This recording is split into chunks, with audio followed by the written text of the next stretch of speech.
एक ऐसा प्लान चाहिए था जिस पर किसी को शक न हो, और यहीं से नींव रखी गई भारत के कॉर्पोरेट इतिहास के सबसे बड़े और गुप्त अंडरकवर ऑपरेशन की। नासिक पुलिस ने अपनी सबसे काबिल 6 महिला कांस्टेबल्स को इस ऑपरेशन के लिए चुना। इन कांस्टेबल्स को खास ट्रेनिंग दी गई और सादे कपड़ों में हाउसकीपिंग और सपोर्ट स्टाफ के रूप में टीसीएस नासिक बीपीओ के अंदर प्लांट कर दिया गया। ये महिला पुलिसकर्मी अब उसी फ्लोर पर झाड़ू पोछा लगाने और सफाई करने का काम कर रही थी जहां यह पूरा सिंडिकेट अपना खौफनाक खेल चला रहा था। लगातार 40 दिनों तक ये अंडरकवर महिला पुलिसकर्मी ऑफिस के हर कोने पर नजर रखे हुए थी। वे चुपचाप अपना काम करती थीं, लेकिन उनके कान हर बातचीत पर होते थे। उन्होंने देखा कि कैसे दानिश, तौसीफ, रजा मेमन और शाहरुख कुरैशी जैसी टीम लीडर्स लड़कियों के पास जाकर अश्लील बातें करते थे। उन्होंने देखा कि कैसे पेंट्री और मीटिंग रूम्स में लड़कियों को गलत तरीके से छुआ जाता था और कैसे निदा खान नाम की प्रोसेस एसोसिएट लड़कियों को धर्म बदलने के लिए ब्रेन वॉश कर रही थी। हर शाम ये पुलिसकर्मी अपनी शिफ्ट खत्म होने के बाद बाहर आती और अपने सीनियर अफसरों को दिन भर की रिपोर्ट देती थी। 40 दिनों के इस ऑपरेशन ने पुलिस के सामने इस बात को शीशे की तरह साफ कर दिया कि टिप बिल्कुल सही थी। उस ऑफिस के अंदर एक ऑर्गेनाइज्ड गैंग चल रहा था जो काम के दबाव और नौकरी के डर का फायदा उठाकर लड़कियों का जिस्मानी और मानसिक शिकार कर रहा था। सबूत इकट्ठा हो चुके थे, लेकिन पुलिस सीधा एक्शन नहीं ले सकती थी। उन्हें किसी पीड़ित का बयान चाहिए था। इसी दौरान पुलिस ने उन लड़कियों की पहचान की जो सबसे ज्यादा परेशान और डरी हुई थी। महिला पुलिस अधिकारियों ने ऑफिस के बाहर बेहद सुरक्षित जगहों पर इन लड़कियों से गुपचुप तरीके से मुलाकात की। उनकी काउंसलिंग की गई। उन्हें भरोसा दिलाया गया कि पुलिस उनके साथ खड़ी है और उनके करियर या परिवार पर कोई आंच नहीं आने दी जाएगी। पुलिस के इस मजबूत सहारे ने उस चुप्पी के बांध को तोड़ दिया जो सालों से इन लड़कियों के होठों पर बंधा था। 26 मार्च 2026 यह वो दिन था जब इस पूरे सिंडिकेट की नींव हिल गई। उस 23 साल की पहली शिकार लड़की ने हिम्मत जुटाई और देवलाली कैंप पुलिस स्टेशन में पहली फॉर्मल एफआईआर दर्ज करवाई। इस एफआईआर में दानिश शेख पर शादी का झूठा वादा करके रेप करने, तौसीफ पर ब्लैकमेल करने और निदा खान पर धार्मिक भावनाएं आहत करने के संगीन आरोप लगाए गए। जैसे ही पुलिस की मौजूदगी में यह पहली एफआईआर दर्ज हुई, ऑफिस के अंदर खौफ के साये में जी रही बाकी लड़कियों को भी हिम्मत मिल गई। 26 मार्च से लेकर 3 अप्रैल 2026 के बीच पुलिस स्टेशन में मानो बाढ़ आ गई। एक के बाद एक कुल 8 और कर्मचारियों, जिसमें से 7 लड़कियां और 1 लड़के ने आगे आकर अपनी आप बीती पुलिस को बताई। इन 9 दिनों के अंदर मुंबई नाका पुलिस स्टेशन और देवलाली कैंप पुलिस स्टेशन में कुल 9 एफआईआर दर्ज की गई। ये कोई एक अलग थलग घटना नहीं थी। पुलिस की एफआईआर में दर्ज तथ्य बताते हैं कि इस बीपीओ के अंदर एक पूरा ऑर्गेनाइज्ड गैंग काम कर रहा था। इस सिंडिकेट में तौसिफ, दानिश शेख और निदा खान के अलावा रजा मेमन, शाहरुख कुरैशी, शफी शेख और आसिफ अंसारी जैसे सीनियर कर्मचारी और टीम लीडर्स शामिल थे। इनका 18 से 25 साल की वो नई लड़कियां थीं जो अपने करियर को लेकर असुरक्षित थी। लड़कियों को काम के बहाने डेस्क पर बुलाया जाता था और फिर बेहद आपत्तिजनक और भद्दे कमेंट्स किए जाते थे। एक लड़की ने कंप्लेंट की थी कि शाहरुख और रजा मेमन लड़कियों की पर्सनल लाइफ, उनके पास्ट रिलेशनशिप और उनकी सेक्सुअल लाइफ को लेकर सवाल करते थे। उन पर बॉडी शेमिंग कमेंट्स किए जाते थे। यही नहीं, दूसरी कंप्लेंट में लिखा था कि 19 मार्च 2026 यानी गुड़ी पाड़वा के दिन तो हद ही पार हो गई। ऑफिस फ्लोर पर सबके सामने रजा मेमन ने एक 23 साल की हिंदू लड़की की साड़ी का पल्लू खींच लिया। वहीं तौसीफ और आसिफ अंसारी ने उस पर अश्लील टिप्पणियां की और हिंदू देवी देवताओं का मजाक उड़ाया। शफी शेख नाम का एक और आरोपी मीटिंग्स के दौरान महिला कर्मचारियों को गलत नजरों से घूरता था। आसिफ अंसारी का बर्ताव तो और भी ज्यादा खौफनाक था। वह लड़कियों को गलत जगहों पर छूता और उनके धर्म को लेकर जहर उगलता था। वह खुलेआम कहता था कि तुम्हारे भगवान बिना कपड़ों के घूमते हैं, तुम्हारे धर्म में बुर्का नहीं पहनते, इसीलिए तुम में डाल दी ताकि उसे जलील किया जा सके। जब इस कर्मचारी ने विरोध किया तो तौसीफ ने उसकी पत्नी को लेकर एक इतनी नीच बात कही जिसे सुनकर कोई भी कांप जाए। चूंकि उस कर्मचारी की पत्नी को मेडिकल कारणों से बच्चा नहीं हो रहा था, तौसीफ ने उससे कहा कि अगर उसे बच्चा चाहिए तो वह अपनी पत्नी को उसके पास भेज दे। इतना सब कुछ एक मल्टीनेशनल कंपनी के अंदर सालों तक चल रहा था और किसी को भनक तक नहीं लगी। ऐसा इसलिए था क्योंकि इस सिंडिकेट ने सिस्टम को अंदर से खोखला कर दिया था। इस सिस्टम को बचाने वाली और लड़कियों का ब्रेन वॉश करने वाली मुख्य कड़ी थी निदा खान। जब कोई लड़की दानिश, तौसीफ या बाकी आदमियों की हरकतों से परेशान होकर रोती या टूट जाती तो निदा एक हमदर्द बनकर उनके पास जाती थी।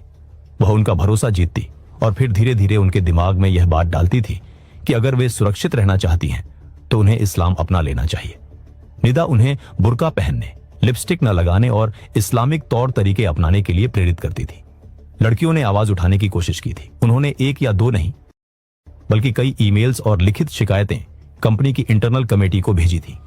प्रिवेंशन ऑफ सेक्सुअल हैरेसमेंट यानी पॉश के तहत इन शिकायतों पर तुरंत एक्शन होना चाहिए था, लेकिन यहां एक और बड़ी साजिश चल रही थी। इन सारी शिकायतों को देखने की जिम्मेदारी पॉश कमेटी के ऑपरेशंस मैनेजर अश्विन चैनानी के पास थी। अश्विन चैनानी ने इन सभी शिकायतों को जानबूझकर दबा दिया। उसने एक भी शिकायत को मुंबई हेड ऑफिस तक नहीं पहुंचने दिया। इन एफआईआर में दर्ज बातें किसी भी सभ्य समाज को कंपा देने वाली थी।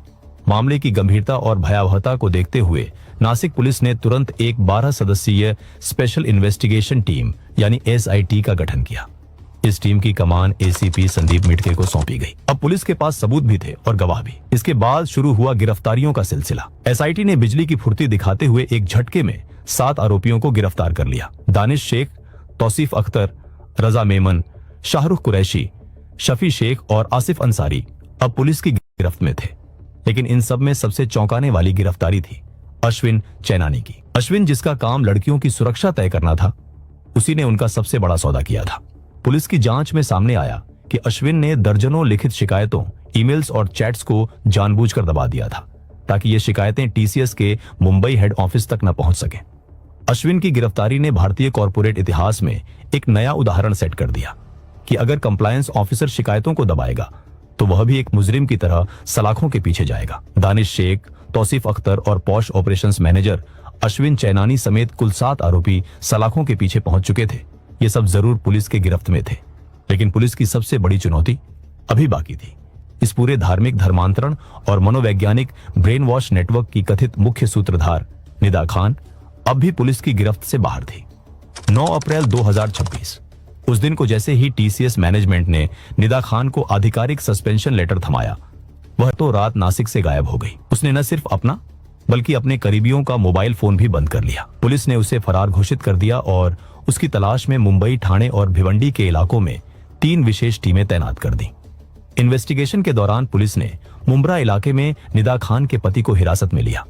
कड़ी पूछताछ के दौरान पति ने पुलिस को एक रिश्तेदार के घर का पता दिया जहां निदा के छुपे होने की बात कही गई थी, लेकिन जब पुलिस की रेडिंग टीम वहां पहुंची तो दरवाजे पर ताला लटका मिला।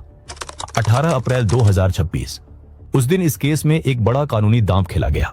निदा खान के बचाव पक्ष के वकीलों राहुल कासलीवाल और बाबा सैयद ने नासिक सेशंस कोर्ट में एंटीसिपेटरी बेल की अर्जी दाखिल कर दी। इस अर्जी में एक ऐसा तर्क रखा गया जिसने केस की संवेदनशीलता को और बढ़ा दिया। अदालत में यह दलील दी गई कि 26 साल की निदा खान 7 से 8 हफ्ते की गर्भवती है। बचाव पक्ष ने दावा किया कि निदा को इस मामले में झूठा फंसाया गया है।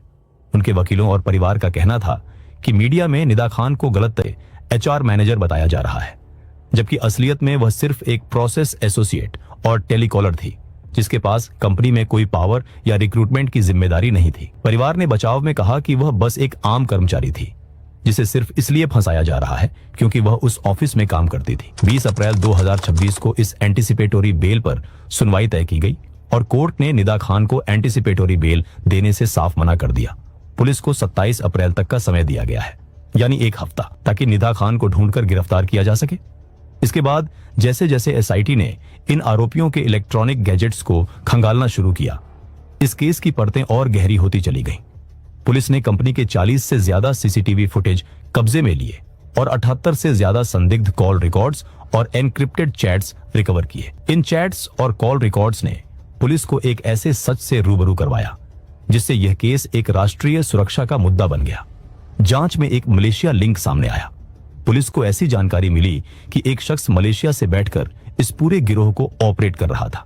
ऐसा कहा गया कि यह कोई आम शख्स नहीं बल्कि एक कट्टरपंथी प्रीचर यानी धर्मगुरु था। एक कॉन्ट्रैक्ट कर्मचारी ने तो पुलिस को यहां तक बताया कि इन लड़कियों को फंसाने और धर्म परिवर्तन करवाने के लिए आरोपियों को बाहर से मोटी फंडिंग भी मिलती थी।